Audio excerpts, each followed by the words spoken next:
नमस्कार मित्रांनो, केंद्र सरकारकडून तातडीच्या सूचना आलेल्या आहेत। रेशन कार्ड धारकांसाठी मोठी सूचना आहे। 30 सप्टेंबरपर्यंत ज्या रेशन कार्ड धारकांची ई-केवायसी केलेली नाही असे रेशन कार्ड धारकांचं रेशन कार्ड हे बंद होणार आहे। त्यामुळं लक्षात घ्या, तुम्हाला ई-केवायसी कशी करायची, कुठे करायची, कोणती कागदपत्र लागणार आहेत, या सगळ्यांची संपूर्ण माहिती आपण या व्हिडिओमध्ये पाहणार आहोत। लक्षात घ्या, तुम्हाला मी हे का सांगत आहे, कारण रेशन कार्ड हा एक खूप महत्त्वाचा डॉक्युमेंट आहे, आपल्यात मोठं महत्त्वाचे कागदपत्र आहे आपल्या सगळ्या डॉक्युमेंटपैकी। कारण रेशन कार्डवर तुमचं कुटुंब ठरलं जातं। प्रत्येक योजनेमध्ये रेशन कार्ड हे लागतंच आहे। तुम्ही आता बघितलं की लाडकी बहीण योजना असू द्या, त्याच्यामध्ये तुम्हाला रेशन कार्ड दाखवावं लागलं। मोफत गॅस सिलेंडर योजना असू द्या, आता तिथं मोफत तुम्हाला तिथं रेशन कार्ड लागत आहे। PM किसान योजना असू द्या, तिथं सुद्धा तुम्हाला रेशन कार्ड लागणारच आहे। त्यामुळंच केंद्र सरकारनेच आता तातडीच्या सूचना केलेल्या आहेत। हे महाराष्ट्र गव्हर्नमेंटने नाही केलेलं आहे, केंद्र सरकारनंच केलेलं आहे।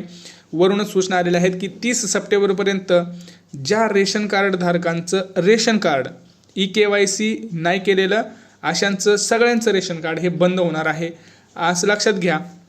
तुम्हाला हे पण मी सांगत आहे की तुमच्या कुटुंबात किती लोक आहेत, तर किती जणांचं ई-केवायसी करायचं आहे, कोणी बाहेर असेल तर काय करायचं आहे, या सगळ्या गोष्टींची माहिती आपण घेणार आहोत। तुम्हाला सगळ्यात महत्त्वाचं तर मी सांगणार आहे की ई-केवायसी कशी करायची आहे, कुठं जायला लागतं, काय कागदपत्र लागतात, आणि तुमच्या सगळ्या शंकेचं निरसनसुद्धा मी या व्हिडिओमध्ये करणार आहे। लक्षात घ्या, याच्या आधी मी तुम्हाला हे सुद्धा एक व्हिडिओ टाकलेला आहे की ई-केवायसी जर आपल्याला माहीतच नाही की आपण केली का नाही, हे कसं चेक करायचं आहे, तर त्यासाठी सुद्धा मी एक व्हिडिओ बनवलेला आहे, आजच व्हिडिओ टाकलेला आहे।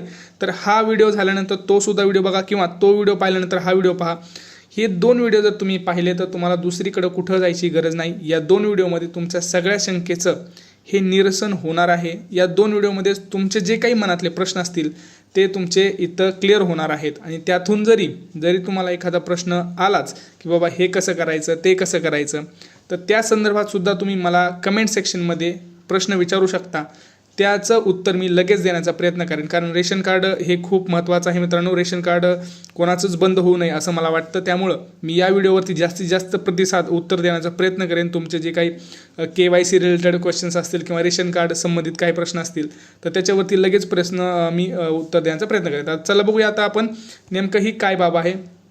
तुम्हाला मी सांगितलं की तुम्हाला काय करायचं आहे, 30 सप्टेंबरपर्यंत म्हणजे येत्या 2 ते 3 दिवसामध्ये तुम्हाला तुमचं ई-केवायसी करायचं आहे ना, अन्यथा तुमचं राशन बंद होणार आहे। अन्न पुरवठा विभागाच्या ह्या सूचना आहेत, लक्षात घ्या। यांनी लास्ट डेट दिलेली आहे 30 सप्टेंबर। तुम्हाला केंद्रासह राज्य सरकार गेल्या अनेक वर्षापासून शिधापत्रिकधारकांना मोफत रेशनचं वाटप करत आहे। देशातील 80 कोटीहून अधिक आपले जे काही लोक आहेत त्यांना मोफत रेशनसुद्धा दिलं जातं आहे।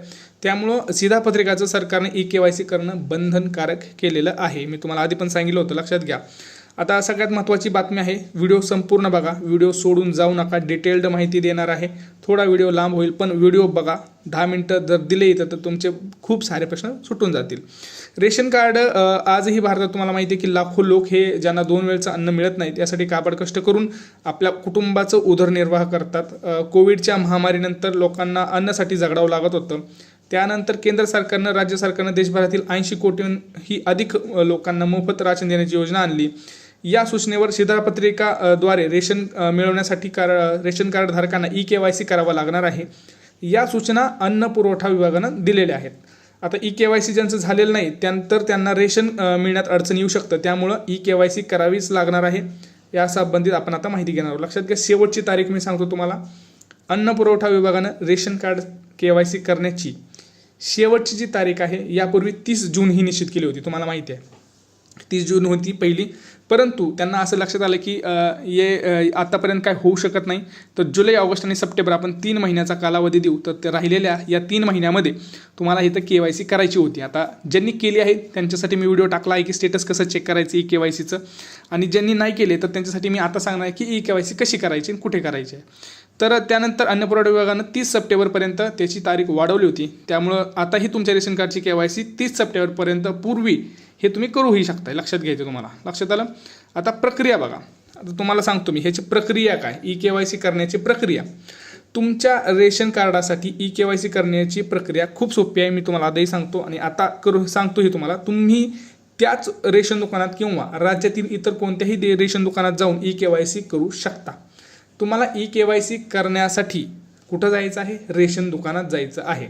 लक्षात आलं? रेशन दुकानात KYC लगेच होते. मात्र KYC करताना ज्यांचं नाव रेशन कार्डवर आहे त्यांना समोर जावं लागेल. त्यानंतरच त्याचं नाव पुन्हा अपडेट होईल, अन्यथा तुमचं राशन बंद होणार. आता लक्षात घ्या, तुम्हाला इथं सगळ्यात महत्त्वाचा मुद्दा आहे, सगळ्यात महत्त्वाचा पॉईंट आहे. तुम्हाला काय करायचे आहे? KYC करायची आहे. कुठं करायची आहे?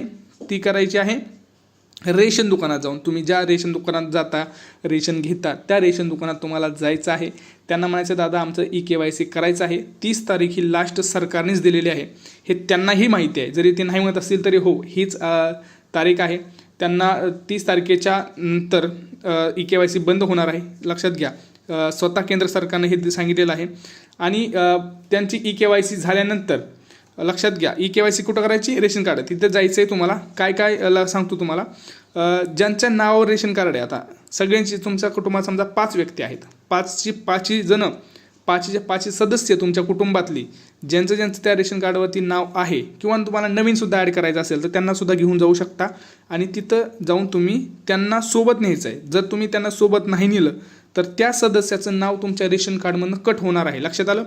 जर तुमच्या कुटुंबात 5 व्यक्ती आहेत आणि तुम्ही 4 जणांचं जर KYC केलं तर तुमच्या एका व्यक्तीचं नाव हे तिथून कट होईल. ज्या सदस्याचं KYC नाही झालं त्या सदस्याचं तिथून नावसुद्धा कट होणार आहे. लक्षात आलं?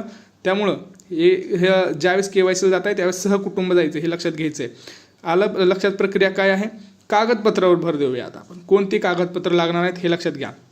रेशन दुकानात गेल्यावर तुम्ही शिधापत्रिकेची KYC करू शकता. यासोबतच तुम्हाला तुमचं रेशन कार्ड, पहिलं कागदपत्र लक्षात घ्या, रेशन कार्ड, त्याची फोटोकॉपी, झेरॉक्स, आधार कार्ड रेशन दुकानात द्यावं लागेल.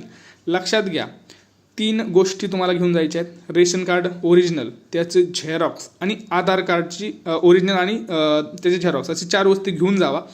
ह्या दुकानात तुम्हाला द्यावं लागतील. आणि शिधा विक्रेता काय करेल? तुमची कागदपत्र तपासून पॉस मशीनवर तुमची बोटांची ठसे स्कॅन करेल. जे त्यांच्याकडे स्कॅनर मशीन असते, ती मशीनवर तुमची काय करेल? ठसं घेईल सगळ्यांचं. त्यानंतर तुमची KYC प्रक्रिया ही पूर्ण होईल. लक्षात आलं? ही KYCला काय लागणार आहे, कुठं करायची आहे, कागदपत्र कोणते हे मी सांगितली, कुठं करायचे हे मी सांगितली. आता का करायचे हे पण आपण बघणार आहोत. लक्षात घ्या, आता रेशन कार्डवाल्यांना तुम्हाला नीट समजून सांगायचं की दादा आमचं KYC झालेलं नाही तर करून घ्या.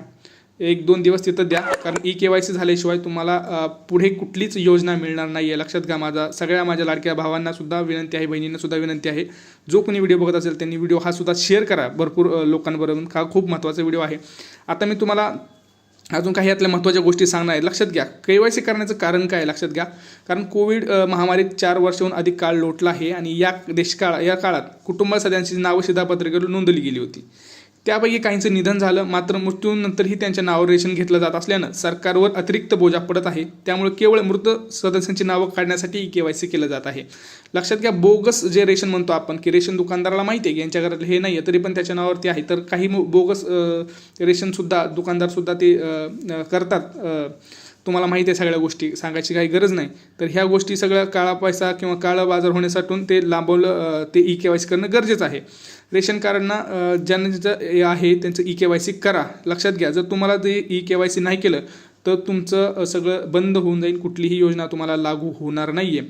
आणि तुम्हाला हे 3 दिवसाच्या आत करायचं. लक्षात घ्या, 31 सप्टेंबर पूर्वी करायचं आहे. त्याच्या आधी करून घ्या, त्याच्यानंतर करून घेऊ नका, नाहीतर प्रॉब्लेम होऊन जातील. कारण सरकारनं नाही आहे हे, राज्य सरकारनं नाही आहे तर हे केंद्र सरकारनं सांगितलेलं आहे. आणि त्यांनी सांगितलं म्हणजे काहीतरी ह्यात तथ्य असेल. आणि ही एकदम डिटेल्ड माहिती आपण पुराव्यासहित पाहिलेली आहे, यात कुठलंही हे नाही आहे. आता काही लोक म्हणतील असं आहे तसं आहे, प्रत्येकाचं ऐकत बसू नका. तुम्ही गुगलवर सुद्धा टाकू शकता, तुम्हाला तिथं सुद्धा मिळेल. परंतु माझं एक कर्तव्य असतं की तुम्हाला योग्य ती माहिती पुरवणं. त्यामुळं आपल्या चॅनलला पटकन आधी सबस्क्राईब करा. तिथं घंटीचं चिन्ह आहे, घंटी दाबून ठेवा, कारण खूप महत्त्वाचं आहे. तुमचा सपोर्ट मला असणं खूप गरजेचं आहे. तुम्ही जर सपोर्ट दिला तर मला तेवढंच मोटिवेशन मिळतं आणि तुमच्यापर्यंत लवकरात लवकर खरी आणि ओरिजिनल माहिती तुमच्यापर्यंत पोहोचवण्याचा मी प्रयत्न करत असतो. आता तुम्हाला काही तुमच्या शंका असतील, कुठलंही असू द्या, रेशन कार्ड असू द्या, आमचं असं आहे तसं आहे, हे काय ते काय, तर लक्षात घ्या, याच्यावरती तुमचे जे हे प्रश्न असतील ते तुम्ही प्रश्न आधी टाकायचा आणि कुठलं गाव हे पण टाका, म्हणजे मला कळेल की नेमकं कुठून आपली लोक बघतायत आणि कुठल्या जिल्ह्यामध्ये KYC बंद आहे, म्हणजे आपल्याला त्याच्यावरती पण सगळे पुढे करता येईल की या जिल्ह्यात KYC आहे, किंवा तुमचं गाव जे आहे प्रॉपर ते तुम्ही टाकू शकता आणि तुमचा जो प्रश्न आहे ते सुद्धा तुम्ही टाकू शकता. नाव नाही टाकलं तरी चालतंय, फक्त गावातून कळलं पाहिजे की ह्या व्यक्तींचं म्हणजे या गावातून असे समस्या आहेत बाबा पुढे. लक्षात आलं. भेटूया पुढच्या व्हिडिओमध्ये. तोपर्यंत जय महाराष्ट्र.